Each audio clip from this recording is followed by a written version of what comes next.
to Abstract AF. I'm Sneha Jaswal, and in this episode, we're going to be talking about the book Diary of a Bad Year by J.M. Coetzee.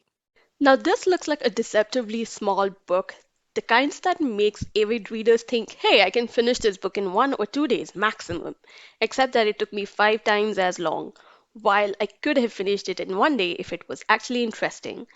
And let's get to why I disliked it so much. First off, this book is about an old famous writer writing a book that's supposed to be a collection of opinions on various topics that are usually political in nature, and a lot of it has to do with Australia. So, a lot of foreign readers like me might feel a little alienated about the things that he's talking about, but that's not really the biggest problem with the book. My problem began because the book is initially divided into two halves. Every page is split into two parts.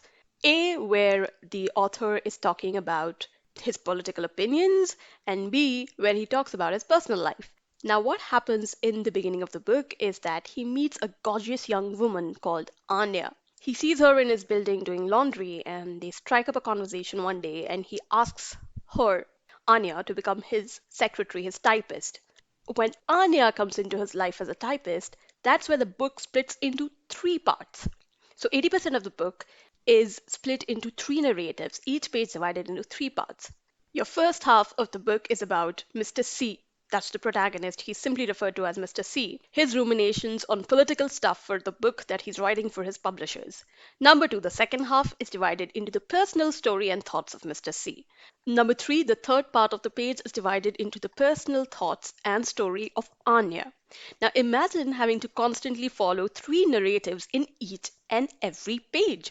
Sorry, but it's not for people like me who cannot multitask and have short attention spans, because reading Diary of a Bad Year felt like reading three bad books at once.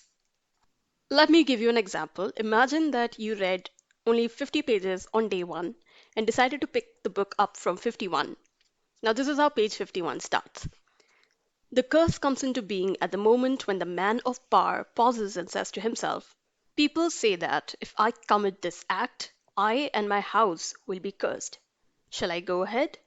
And then answers himself, bah, there are no gods. There is no such thing as a curse. The impious one brings down a curse upon his descendants. In return, his descendants curse his name. Second half of the page. No, Alan doesn't want children. Third half of the page. Was, though the picture must have been taken years ago, when he was not bad looking, as men go, instead of just skull and bones. Can I make a criticism? I said yesterday that I brought him his typing. Your English is very good, considering, but we don't say talk radio. That doesn't make sense. We say talk back radio. Considering? He said. Considering what? Considering it isn't your mother tongue. Mother tongue? He said. What does that mean, mother tongue? It means the tongue you learned at your mother's knee, I said. I know that, he said. It is your choice of metaphor that I am querying. Do I have to have learned language at a woman's knee? Do I have to have drunk it from a woman's breast? So that was page 51, and if you're an average reader like me, picking up this book from page 51 wouldn't make sense at all. You will have to go back, start the chapter again, and that's just annoying to be confused all the time about what is happening in the book. There is a review at the back of the novel by the Times which says that Coetzee is redrawing the contours of the novel and is taking it places that it has rarely been before. Exhilarating.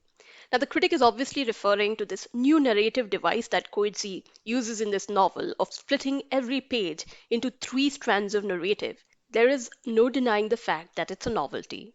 Coetzee is doing something that I haven't seen any other author do, splitting each page into three narratives, but God, it's a pain to deal with it.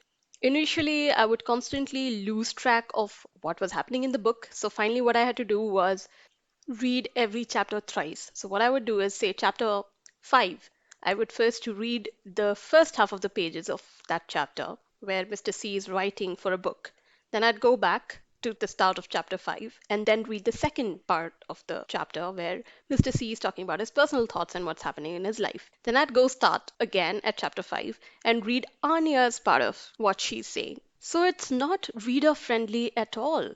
And to make things worse, it's not even that the story is very exciting. It's about a cynical old man writing a boring book. Even Anya in the book says that, these opinions that you're writing are so boring. Why don't you write something interesting? Why don't you write something personal? Why don't you write an autobiography? And he's like, no. And here's the worst thing, even the writing is not very striking in this book. Mr. C and Anya sometimes sound so similar that it feels like they're both the same person. So much so that I really thought there'd be like a Sidney Sheldon kind of twist at the end. I thought that maybe everything is fiction and Mr. C is pretending to be Anya too, because they sound so similar, even though they have different opinions about things.